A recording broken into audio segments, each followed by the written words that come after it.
Well, it's really good to be with you. I trust you've had a good day. Kind of really honoured to be asked to come and share with you today, and also humbled because just listening to the last session, I was thinking, Craig, mate, you've might have made a mistake here.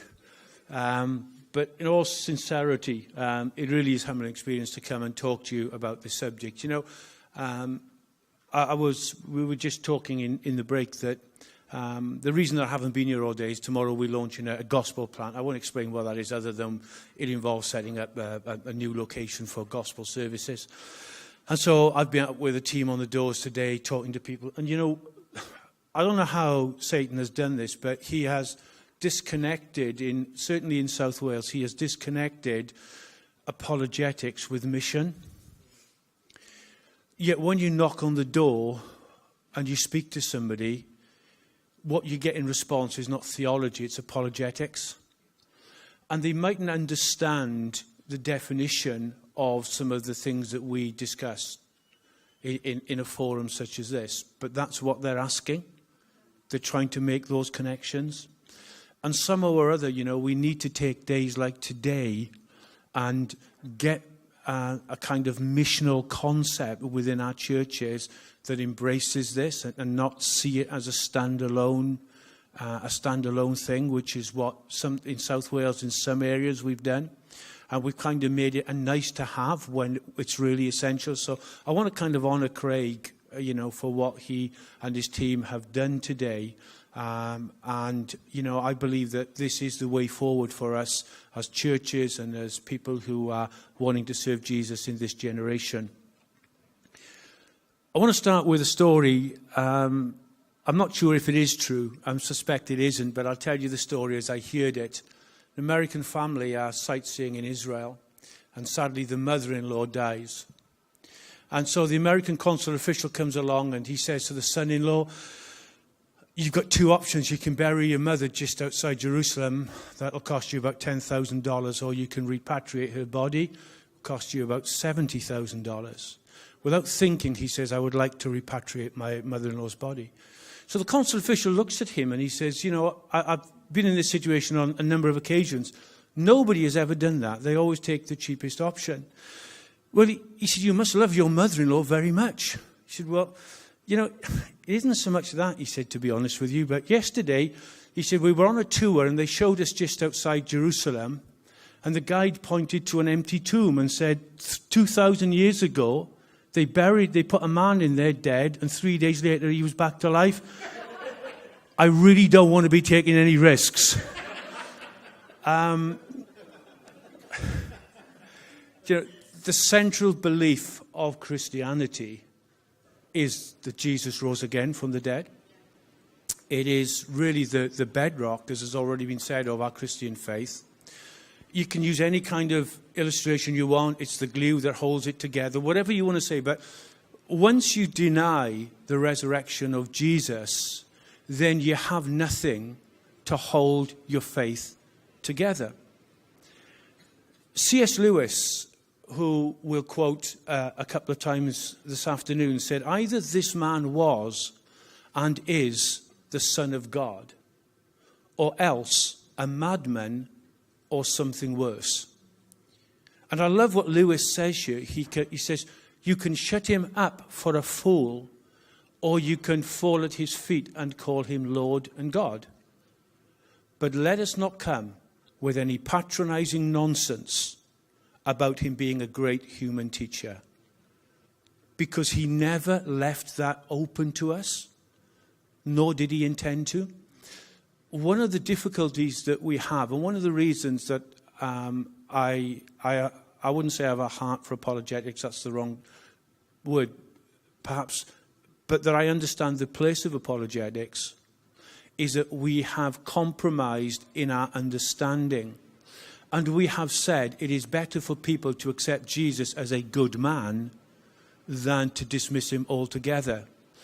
But what Lewis is saying here is that if you actually look at the resurrection of Jesus, then the option is either he is a deceiver or he is who he said he was.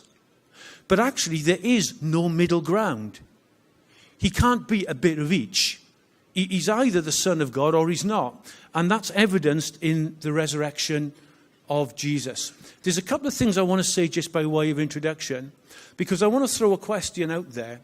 And the question is this: what will you accept as evidence of the resurrection?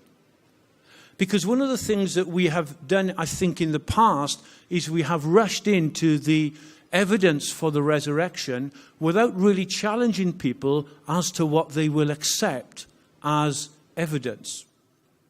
Can't go back in time 2,000 years in that sense. So what would we accept? And here we have a bit of an issue with the academic world and the legal world, because they part company. I wasn't sure whether to tell this story, but I think I will tell it. But about 100 years ago, when I was in university, I had the opportunity to sit in a study. There was a lecture each week which was open to students of any sort. In fact, it was open to anybody. And the guy that held the lecture was a professor. He had the chair of philosophy at Cardiff University. And he was believed to be the blue-eyed boy, the golden pupil of a man called Alfred Ayres, who was really the father of the philosophy of knowledge in the 20th century. We won't go into Ayres. It's an amazing story. But so this guy said that the only thing that you can really know for sure is a mathematical equation. So he goes to the blackboard, which is, for those of you that are too young to know, it's like it's like a whiteboard but black, and you use chalk. And he wrote down simply 1 plus 1 and a line, and then he put 2. He said, you cannot know that the Battle of Hastings was 1066 because you're reliant on information. And anyway, 1066 is irrelevant because in the Muslim calendar it would be a different year. And in the Jewish calendar, it would be a different year. In some of the Asian countries, it would be a different year. So therefore, it's not truth. You can't know it. It's not an absolute truth. So all you can know is maths. So this kind of fairly spotty, airy student gets up and says, no, you're wrong. That's not right. So he walks to the front and he rubs out the 2 and he writes 1 and 1. So this guy, the professor, says to him, 1 and 1 doesn't equal 11. He said, I didn't say it did. But he said, why have you written 11 then? Now, you've got to bear in mind that this was kind of late 70s, early 80s. Nobody else had heard of binary. He said, you can't know that 1 plus 1 is 2 because you have to make an assumption as to whether it's decimal or binary. So the guy says, the professor says, well, what's binary? So he explains it to him and he just says, okay, lecture over. In other words, when you kind of go down the academic route, there are criteria. And the further that you go down the route, the less things that you can know. Now, if you look at a court of law, and there was an amazing example recently where a man was acquitted of rape in a criminal case, and then convicted of the same rape in a civil court. And the reason is because the legal system has a very rigid level of understanding.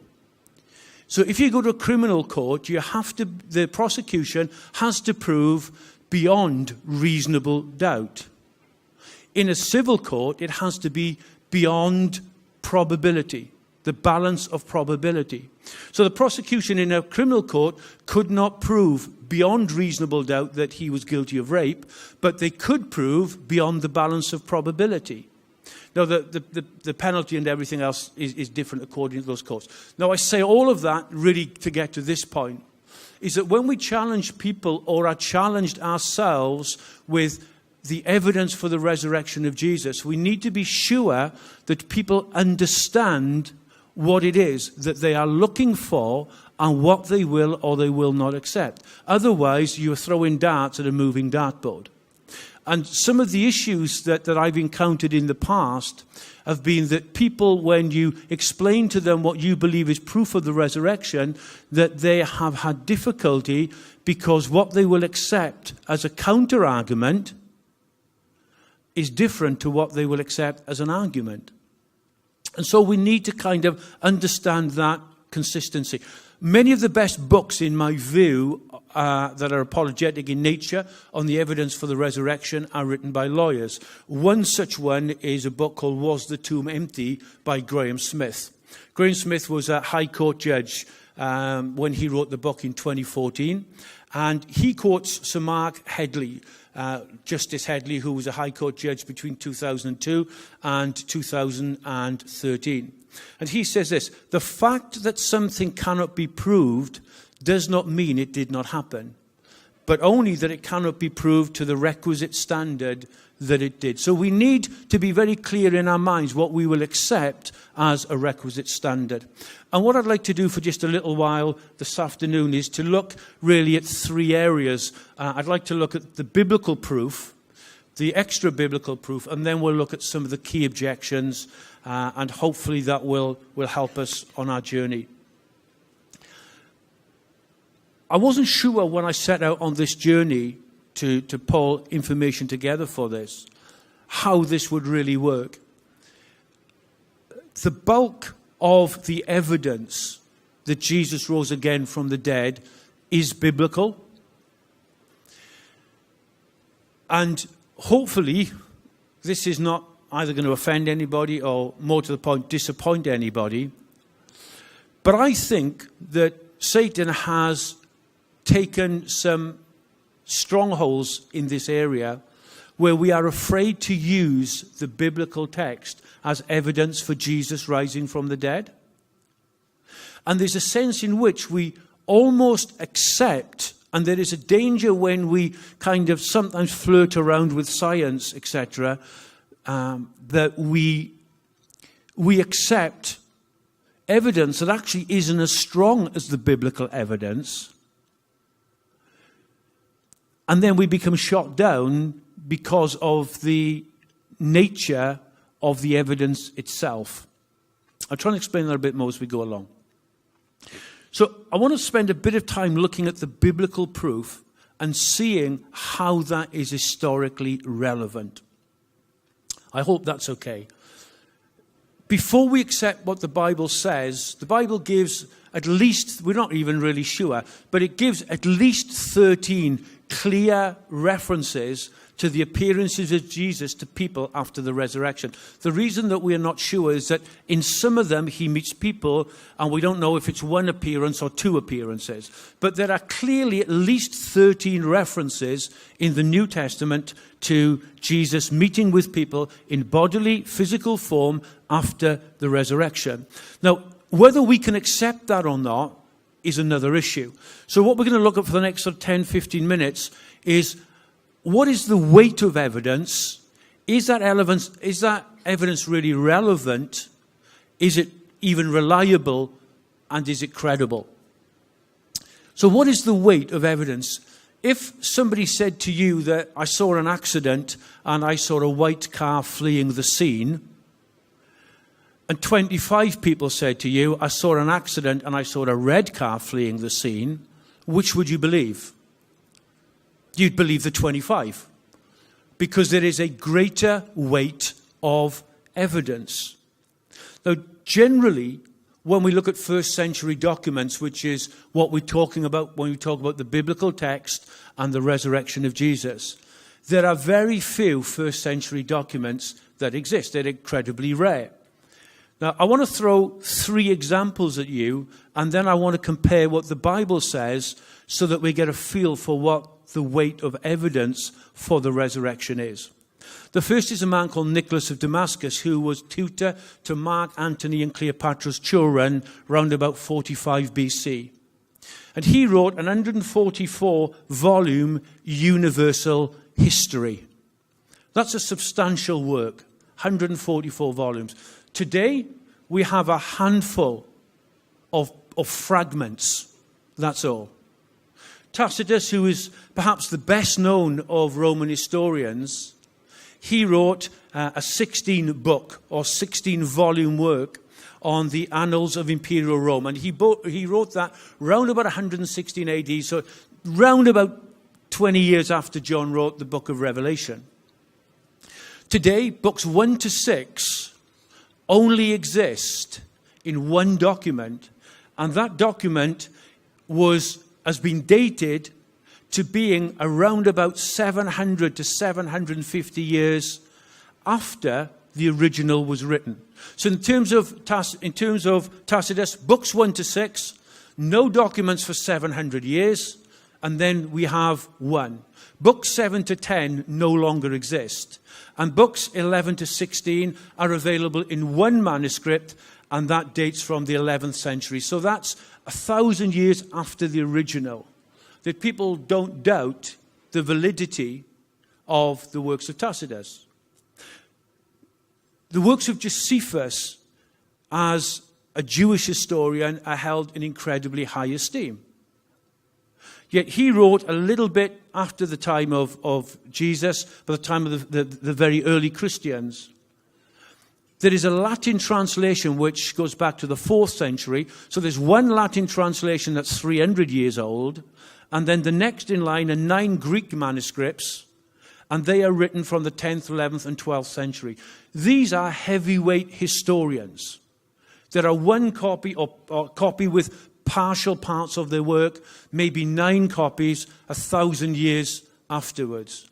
Now, if you compare that to the biblical record, there are something like 95 fragmentary papyri or pieces of papyrus that contain 1 or more passages of books from the New Testament. The Chester Beatty collection has a large number of papyrus documents. Document number 2 contains large portions of Paul's writings, plus Hebrews. That dates as far back as the year 200. That's within 100 years of or 150 years of the originals being written. On top of that, we have what are called uncial manuscripts, which are basically written on, generally on parchment rather than papyrus. But these are written with Greek initial letters, so capital letters. Of those, there are 306 that date back as early as the 3rd century. Codex Sinaiticus is the only one in uncial letters that is a complete copy of the New Testament. Many of these contain the text referring to the resurrection of Jesus. The complete New Testament dates back as early as 350. In all, it is estimated, now just go back to Josephus, just go back to Tacitus, and think of the weight of the evidence. There is in excess of 24,000 documents that are termed to be ancient documents that are texts from the New Testament. When we talk about other historians, we talk in single figures. When we talk about the New Testament record of the resurrection of Jesus and the record that it has, we are talking in tens of thousands. The sheer weight, if you want to break that down, that is like one person saying, I seen Fred rob the bank, and 100,000 people saying, I saw somebody else do it. The sheer weight of the evidence of the biblical text for the resurrection of Jesus is just overwhelming. Actually, one of the nicest things I've done in recent years was if you get a chance to go to Dublin, Trinity College Dublin in particular, go there. I think you might need to buy a ticket. They've got the book. Has anybody ever seen the Book of Kells? So the Book of Kells is basically, it's an amazing book, isn't it? It's beautifully illustrated, and it's a 9th century copy of the Vulgate, which was translated late 300 ADs, very early 400 ADs. So it's a Latin copy of the New Testament, and it's there on display. So we've seen the sheer weight, but how relevant is that? Is the testimony, so if we go back to the analogy of the car fleeing the scene, you could say, well, okay, hundreds of people saw the car flee the scene, but is it relevant? How do we know? Now, if I said to you, I seen the car flee in the scene, the accident was in Cwmbran and I saw the car in Brecon, you're going to go, so what? Just because you've seen a car driving fast in Brecon. If I said to you that I seen a car driving away at breakneck speed 50 yards from where the accident was, then that's much more relevant. We need to understand the relevance of the New Testament text is, again, overpowering, because the short term or the short time gap between the event and the record is unparalleled in history. Graham Smith, I think I've mentioned his book already. You'll find a lot of references in the notes from Smith and also from a man called Lee Strobel in The Case for Christ. Both of those books are incredible books, in my opinion. And Smith, as a High Court judge, says, as a general rule, evidence will be more reliable the closer in time it is given to the events which it covers. In terms of other religions, The time gap between the written record of the resurrection and the events is totally unparalleled. Let me give you some examples. This is important because the longer something goes on, if I was to say to you, I was given a statement about something that happened today, you think, well, yeah, it's okay. If I was given a story that happened 20 years ago, you'd be thinking, well, is that really reliable? Is that really relevant? Buddha lived 600 BC, or the 6th century BC. The first writings of Buddha were the 1st century AD. 700 years between what he said and what it was written. When you look at Muhammad, who died in 632 AD, but the Quran was not written until 767 AD, you have a period of the best part of 145 years, 135 years. You can tell that I work with numbers. When you come to the biblical text, the first documents recording the resurrection of Jesus are believed to be within 5 to 10 years of the resurrection. We're not talking about hundreds of years. We're not even talking about 150 years. We're talking about a handful of years, maybe 5. A.N. Sherwin-White is a respected Greek-Roman classical historian who was a professor at Oxford University. He said this: it would have been without precedent anywhere in history for legend to have grown up as fast and significantly enough to have distorted the records of the Gospels, i.e. the record of the resurrection of Jesus, because the period of time was far too short. What is really key here is that all of the records of the resurrection were written during the lifetime of people who could have disputed it. They didn't write them 150 years later when people had died. They wrote them when they were still alive. So the Gospels, Paul's Acts, and Paul's letter to the Corinthians, all of which talk about the resurrection of Jesus, they were written and were circulated during the time when people who lived at the time of the resurrection of Jesus had opportunity to come back with a counter-argument, including the hostile eyewitnesses. It's interesting to me that, and we'll touch on this later, so I don't want to run ahead, but in all of the archaeological digs in the last 100 years, and there have been many, last 150 years, but last 100 years in particular, there have been many finds of biblical documents that state that Jesus rose again from the dead. There have been many other historical documents, but nobody yet has produced a document that counteracts or contradicts that Jesus rose again from the dead. Why is that? Why is there not one single document that comes out and says that this is the evidence that says that he didn't? And it's interesting, and I don't want to run ahead of myself, but much of the kind of strange stuff that's been coming out in the last sort of, I've tied myself up in knots here. I was going to say, a lot of the stuff that's come out in the last 50 years and the last 30 years with strange ideas about Jesus have only come out in the last 30 or 50 years. They're not based on archaeological finds that date back to the time. So the relevance of the New Testament account is very, very strong. Then there's the reliability of the evidence. I would love to spend a day on this, I really would, because this is one of the things I'm passionate about. The biblical text can be authenticated. It is reliable. Let me give you 2 examples, and I would dearly love to give you more. Lee Strobel, in The Case for Christ, it should be in your notes, says that one prominent archaeologist carefully examined Luke's writings, so the Gospel and the book of Acts. Luke mentions 32 countries, 54 cities, 9 islands, doesn't find a single mistake. Well, you say, well, that's the way it should be. Excuse me. It should not be the case that it should be 100% accurate. Of course it should. John Ankenberg and John Weldon, who have written widely on the subject of the Book of Mormon, have said this. The Book of Mormon, incidentally, covers the period 2200 BC to about 420 AD. So not a dissimilar period to the Bible, and certainly encompasses the time of the resurrection. No Book of Mormon cities have ever been located. No Book of Mormon person, place, nation, or name has ever been found. No Book of Mormon artifact or scriptures.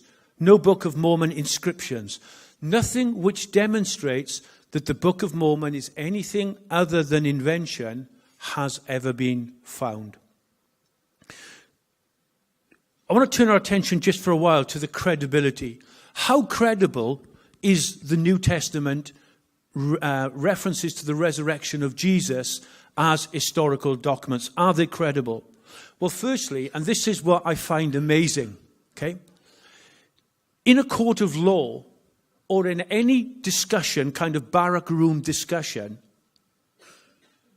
sometimes, I'll use an example. Sometimes we're going to work and you'll say, Cardiff City were rubbish on the weekend, or blah, blah, blah, which usually are. They won today, 90th minute winner. Gets better. And somebody goes, do you know what? I was at the game. And it wasn't like that at all. Do you know what you do? You shut up. Because they were there and you weren't. Because they are more credible.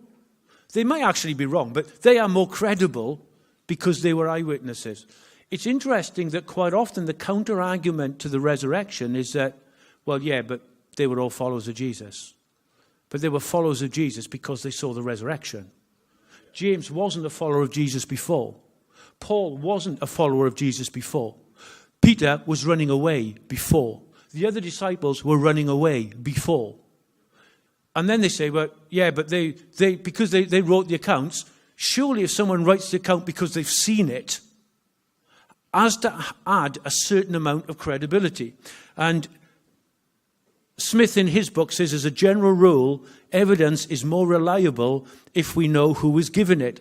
And generally, anonymous evidence is not admissible. These people were eyewitnesses of Jesus.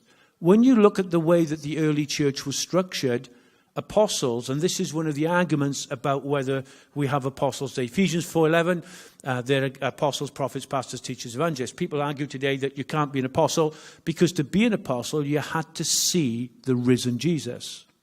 No writing included in the New Testament could be included unless either it was A, written by, or B, endorsed by an apostle who was what? An eyewitness of the resurrection of Jesus.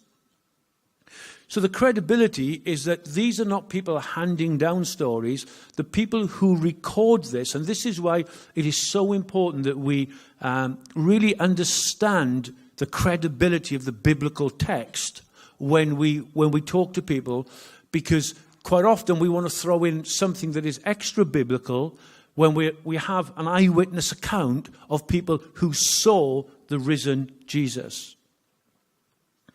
Then also there's a credibility with the evidence because they proclaimed it where he rose. It doesn't make any sense to me, to be perfectly honest. I would have gone to Galilee, where everybody liked Jesus. That's where his family were, that's where his friends were. It's where people put on banquets for him. But isn't it interesting that on the day of Pentecost, Peter stands up a handful of weeks after the resurrection and less than 2,000 yards from the tomb and says, this Jesus who you crucified, God has raised from the dead. They didn't proclaim the resurrection in Egypt or in Syria or in Rome. They proclaimed it initially almost outside the tomb. I like what Paul says to Agrippa in Acts 26:26, where he's playing a little bit of a game with him. He says, I know these things haven't escaped your attention. And he uses this phrase, these things weren't done in a corner. The message of the resurrection did not evolve. This wasn't something that a second or third generation of Christians added. This was something on the very first sermon on the day of Pentecost was, you crucified him, God raised him. From day one of the church, the message was that Jesus rose again from the dead. And it's interesting that there is no counter-argument in any historical document that suggests that the disciples were opposed. I get that people will argue, well, the Bible is biased. I don't think that it is. And in fact, when you look at the biblical record, it doesn't show Peter in a very good light. It doesn't show James in a very good light. It doesn't show James and John in a very good light. It doesn't show Paul in a very good light. But when you look at the biblical record, it makes it very clear that the argument was about them preaching, not about the truth of what they taught. And then the credibility of the evidence is seen in the fact that this was at great risk. You know, the resurrection was, well, basically it was blasphemy to the Jews and it was treachery to the Romans. Paul says, if in this life we have hope, we're of all men most miserable, the King James says. I think the New King James says pitiable. Why? Because if Jesus didn't rise from the dead, they're getting beaten for nothing.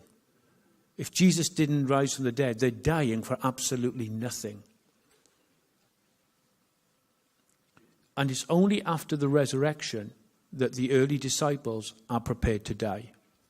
1 minute, Peter is running away. Jesus rises from the dead. Now he's prepared to die with him. It all changes with the resurrection. And then there's a credibility to the evidence because other people believed it. I don't think that we have an understanding today of what it was like in first century Jerusalem or Judea, Galilee, the areas around there, or even anywhere in the Roman Empire. Because the opposition of the Roman Empire to Christianity was brutal. When you go to the persecution of Nero, there are stories of Christians literally being covered in tar and used as lamps for his barbecues, for want of a better term. They would line the paths and with burning Christians.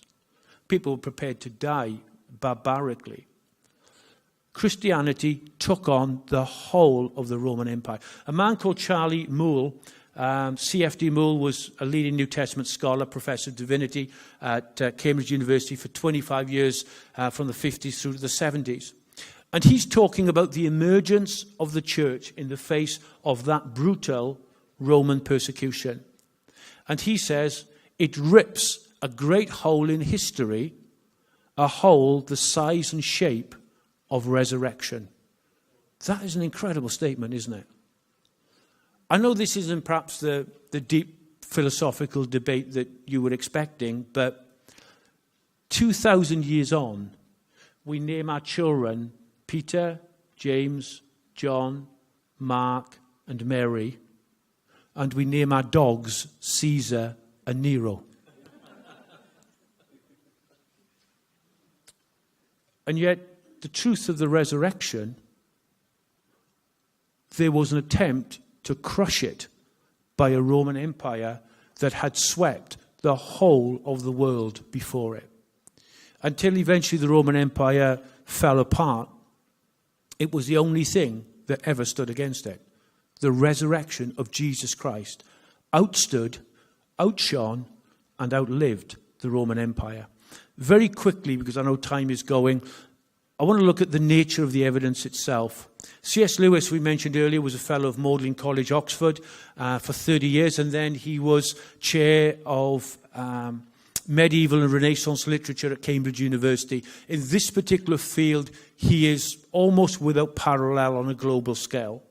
He says, as a literary historian, I am perfectly convinced that whatever else the Gospels are, they are not legends. I have read a great deal of legend, and I'm quite clear that these are not the same sort of thing. The Gospel records, Paul's record in 1 Corinthians, the Acts of the Apostles, I've already mentioned, at least 13 resurrection appearances, more than 500 on a single occasion. And in this record, the nature of the resurrection is unambiguous. It is so clear, there is no doubt about it. Acts 1:3, to whom he presented himself alive after his suffering by many infallible proofs. The message on the day of Pentecost was that he is risen. We've already said there was no evolution to the message. From day one, the message, central to everything they taught, was that Jesus had risen from the dead.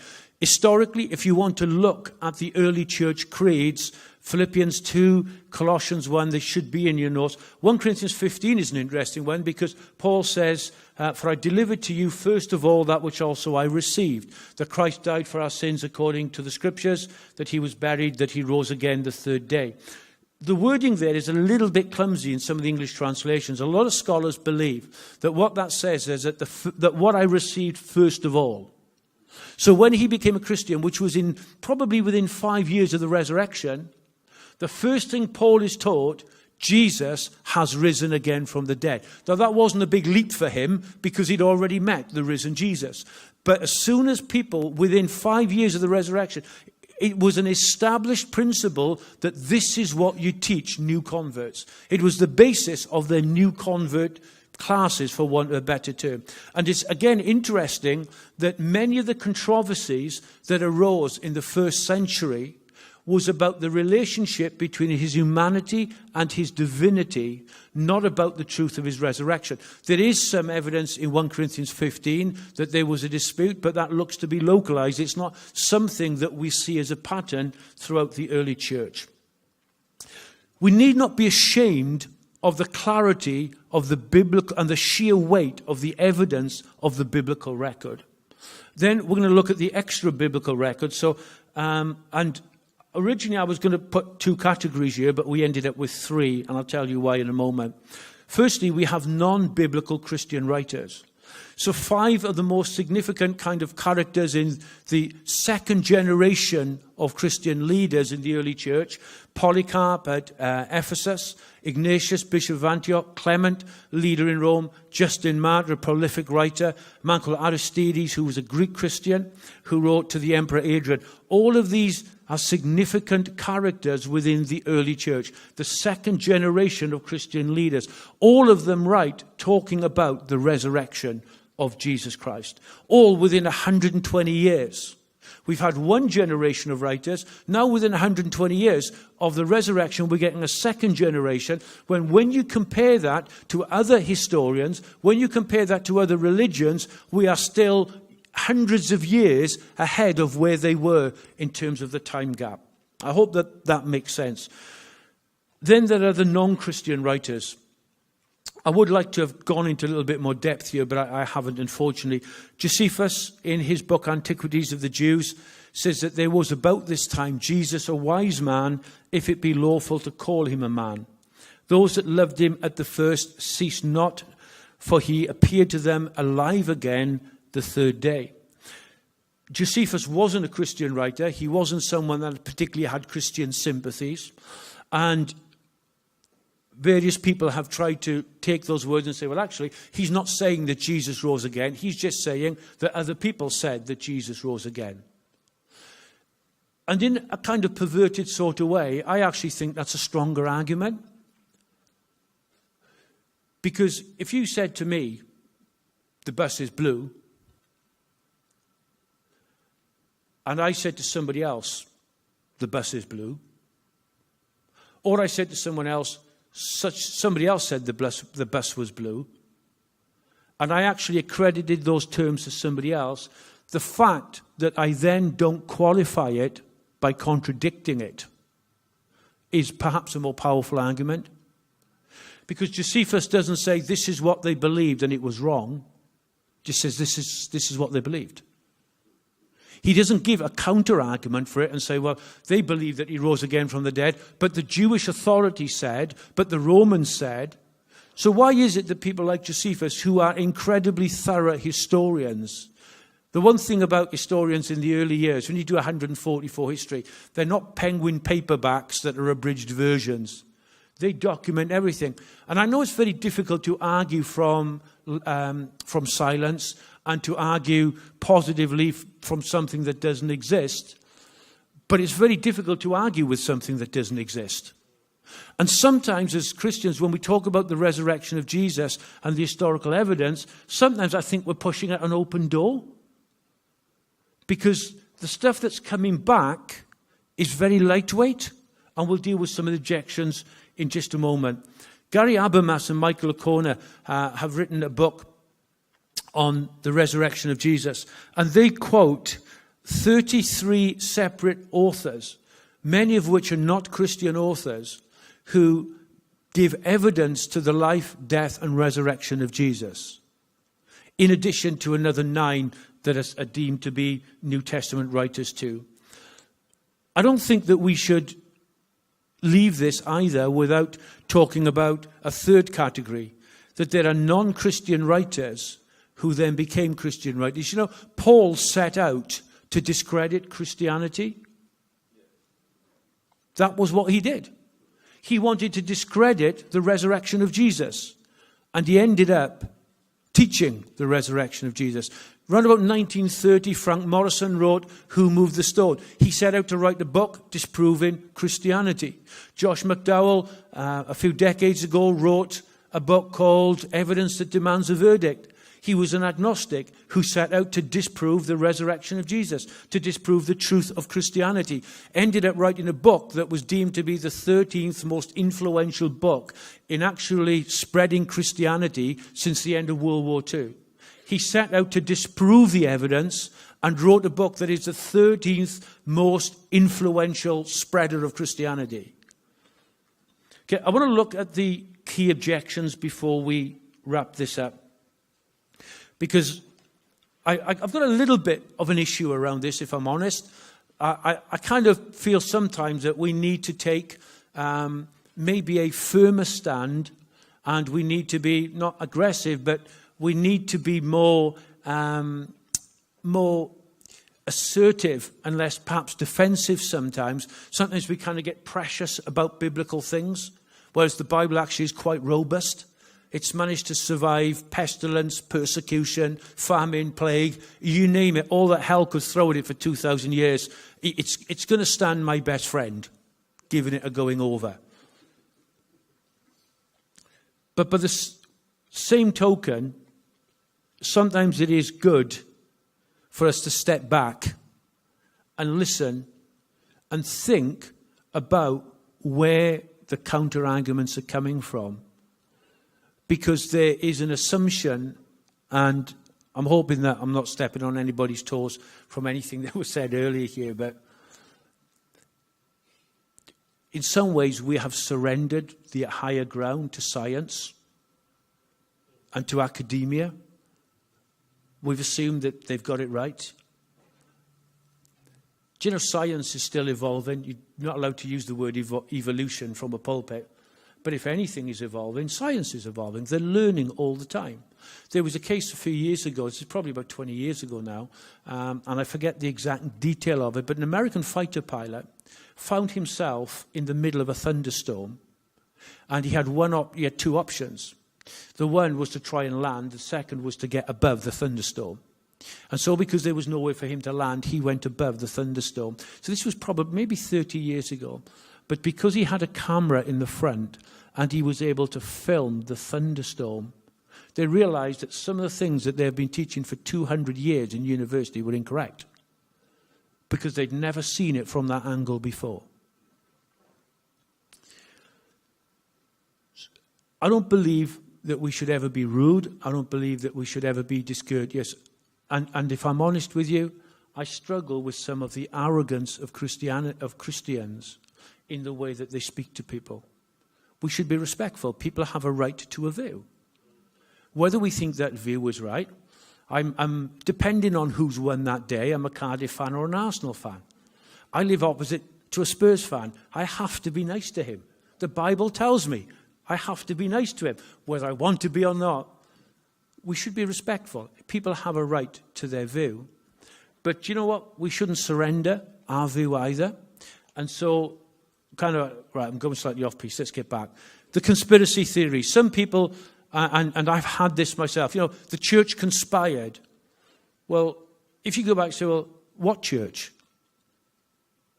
How did the church conspire to conceal the truth of the resurrection of Jesus? Because the church wasn't founded until after the resurrection of Jesus. Where is the written evidence from archaeology? There have been thousands and thousands of documents that have been discovered in the last 100 years. Where is the evidence from archaeology that suggests the church had huge political power in the Middle Ages, but it didn't have it in the first 3 centuries, and it didn't have it in the last century when most of the archaeological digs have been gone? The battle with, I guess, liberalism, rationalism, subjectivism in the last 200 years, last 200 years, 150 years, has meant that the church has had no power or influence over those arguments. So how would the church have suppressed the archaeological finds? And for what purpose would the early church, the early Christians, have wanted to conspire? Because they would die for their beliefs anyway. What would they gain? Then there was the Jewish or Roman authorities. I find it really amazing that anybody would really think that the Jews and the Romans would conspire together, because I think the only people they hated more than each other was probably the disciples. If they did remove the body, why did they not produce it? Wouldn't that have quenched Christianity once and for all? Rather than bring them in every now and again, give them a good beating and send them out again, or imprison them, or persecute them, why not just produce the body and totally discredit? Why wasn't Paul aware of it? Because he was in an influential Jewish position at the time of the resurrection. Why didn't the disciples know about it? Because we know from the biblical record that at least one of them was related to the priests. Actually, it's likely that James and John were related to the priestly families. If you look at the mothers, the women that are there, and you trace back who they're related to. Then we have the argument that there's too many discrepancies. I would really recommend John Wenham's Easter Enigma. It is a brilliant book on the discrepancies that are believed to be within the gospel account. And what I want to say really just, I don't want to kind of stay on this long, other than say, I get amazing arguments. People say, do you know what? I'm not going to believe the Bible because I can remember being in RE in school or scripture in school. Matthew, Mark and Luke all copied the same thing. And then next week they come and say, I can't believe it, there's too many discrepancies. You think, well, actually, if they copied the same thing, how can there be such discrepancies? But I could say to you, you know, on my way in today, there was a red car and a white car. And the red car swerved. If the red car hadn't have swerved, there'd have been a terrible accident. Craig could come in, stand here and say, do you know what, I've just come in, I've seen an accident about 10 minutes ago. There was a red car and a white car. If the white car hadn't swerved, there'd have been a terrible accident. Which one of us is telling the truth? Because there's inconsistencies. One of us is inaccurate. Could it have been that actually, if both cars hadn't have swerved, there'd have been an accident? There's no contradiction at all. There's two different standpoints. When I was younger, my brother and I would go to watch the local rugby side. I'm going to make this up. This bit isn't true. I'd come home and my dad would say, what happened? I said, Kroski's beat Newport 50 points to 0. That never happened. Only in my dreams. Okay? And I'd say, Kroski scored 10 tries. Newport only scored 1. Kroski's had a player sent off and Newport had 2 players sent off. Now, my brother would come in and my dad would say, what happened? He'd say, Kroski's won. Kroski scored 3 tries. Then Newport scored a try. Then Kroski scored 2 tries. Then Newport had a player sent off. Then Kroski's had a player sent off. Then Newport had a player sent off. Then Kroski. There's 2 different accounts of the same thing. See, the one is going chronologically. The other one is saying, these are the salient points in the order as I see them. He's not saying that's the order that they happened in. What he's saying is, to me, so when you actually get behind, and John Wenham's book is a fabulous book. He's an amazing New Testament scholar. He's an expert in New Testament Greek, and for many years his kind of teach yourself Greek, whatever it was called, was the standard textbook for theological courses. But he also lived in Jerusalem, so he knows the area really well. Need to understand that inconsistencies are not necessarily inaccuracies. Then there is the view that Jesus didn't die, so he couldn't really have risen from the dead. That he never died, he was alive all of the time. Maybe he was fainted, he was drugged. The disciples staged a fake death. You can pick the bones out of what I'm about to say. Some might be useful to you, some Why not? You know, the fact that he needed someone to carry a cross. If Jesus actually didn't die, why did the disciples believe a lie? Why did the disciples, who are the most likely people to have aided him in this particular context, why were they prepared to die for something that they knew to be untrue? And the counter-argument is that Muslims today will strap bombs to themselves, and if you want to be a bit more even-handed, even in other conflicts, people who claim to be Christians will kill and be prepared to be killed. Why would people do that for something that they believe in? Isn't that the same? Well, it's not the same. And I don't want to come off as being anti-Islamic here, but if a suicide bomber, whatever persuasion they are, they do it because they believe that what they get the other side is worth doing it for.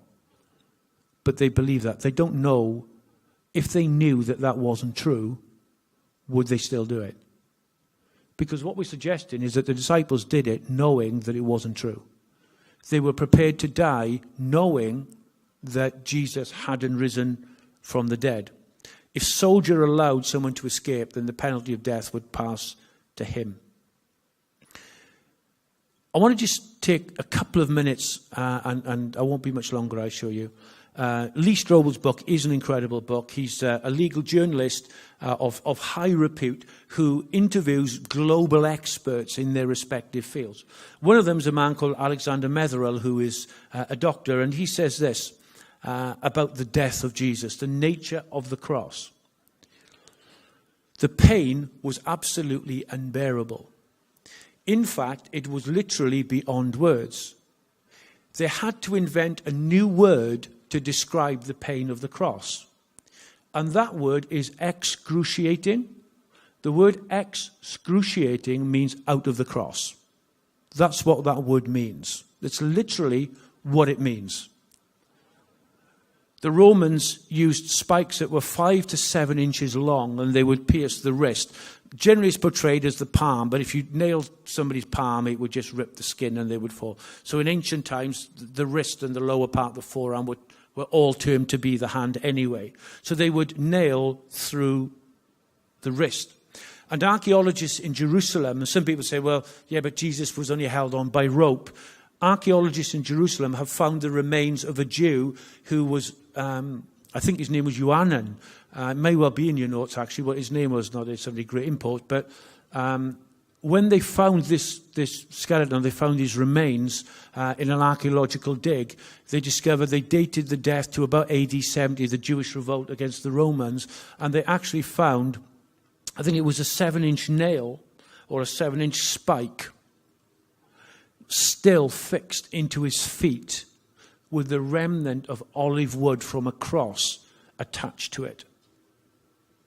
And there's a sense in which survival would almost have been a greater miracle than a resurrection. People did not survive the cross. The testimony of the soldiers, these weren't hourly paid workers on minimum wage. These were guys who were chosen because they were highly skilled in torture. They knew when somebody was dead or not. Then we have the evidence of the blood and water from his side. And Metherell goes on to say, this man is a doctor, he says the spear apparently went through the right lung and into the heart. And so when the spear was pulled out, fluid came out, followed by a large volume of blood, much as the biblical text says that it did. Why would people wrap Jesus in grave clothes? Why would they put him in a grave if he actually wasn't dead? And it's interesting, when they didn't break his legs because he was already dead, the breaking of the legs wasn't to stop you crawling away, it was to stop you pushing yourself up, because if you were flat, you couldn't breathe. So you actually died, and a lot of people, when they were crucified, died of suffocation, because if you imagine a crucified position, if you wanted to extend your ribs in order to breathe, you literally had to pull yourself away from the cross, which was literally excruciating.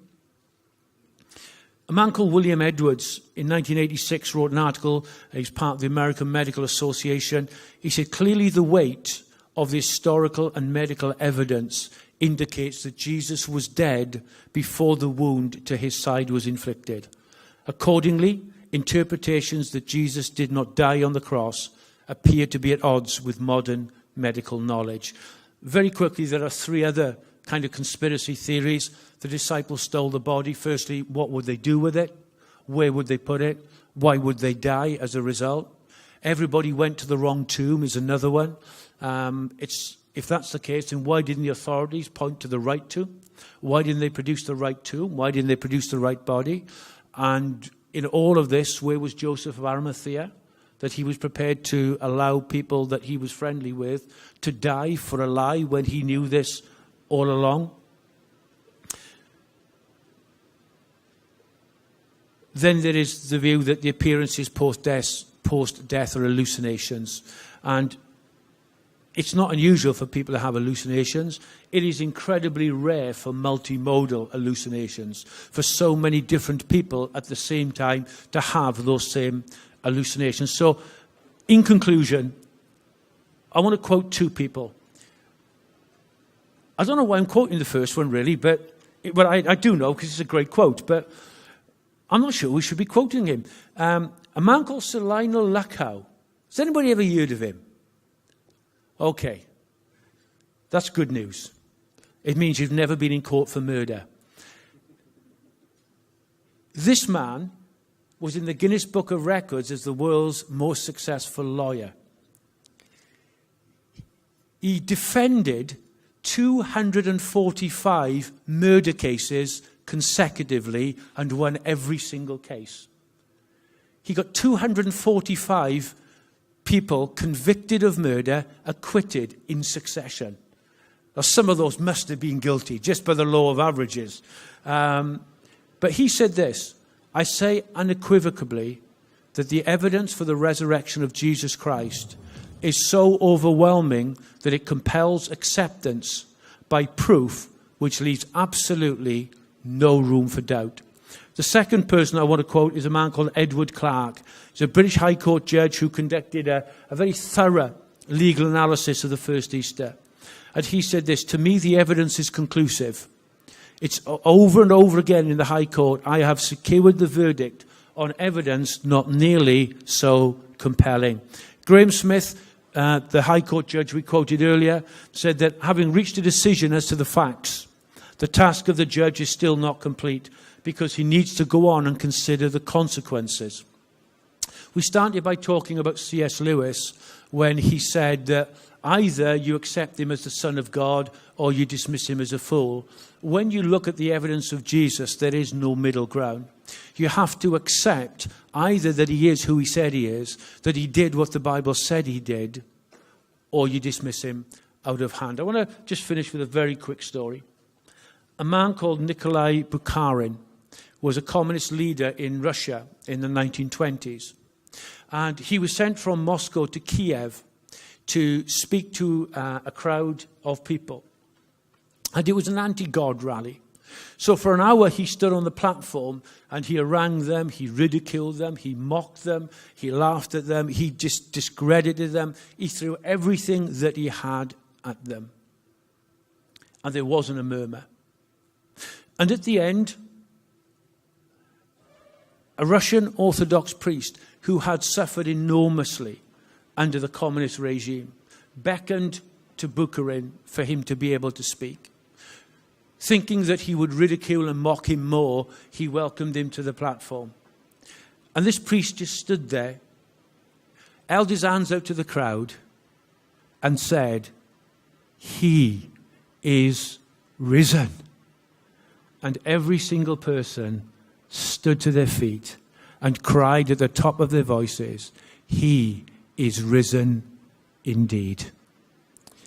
All that the Communist Party, all that the Roman Empire have thrown at the resurrection of Jesus has fallen by the wayside. I'm so glad that he is risen. He is risen indeed. Thank you so much for being so patient. I know you've had a long day. I know I've probably overrun. But thank you so much for being patient and bearing with me. God bless you.